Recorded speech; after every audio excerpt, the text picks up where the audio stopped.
इसीलिए बाबा साहब अंबेडकर ने क्या कहा था, उन्होंने मदर इंडिया के नजरिए को मुस्तरद किया। बाबा साहब ने एक नई इस्तिलाह वजह कर दी और कहा कि भविष्यत भारत, ये बाबा साहब अंबेडकर ने कहा। अब मैडम, अगर मजहबी आजादी इस आइन का बुनियादी उसूल है तो सवाल ये पैदा होता है कि उस वक्त हमारे जो कॉन्स्टिट्यूंट असेंबली के प्रेसिडेंट थे जनाब राजेंद्र प्रसाद साहब ने किस बुनियाद पर वंदे मातरम को कौमी तराना करार दिया?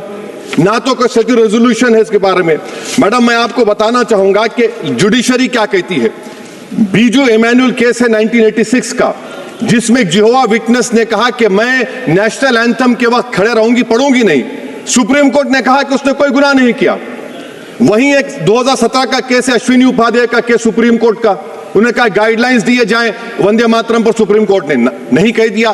फिर आप आ जाइए madam, prevention of insult act national 1971, इसमें नेशनल सॉन्ग नहीं है, सिर्फ नेशनल एम्बलम और आपका नेशनल एंथम है।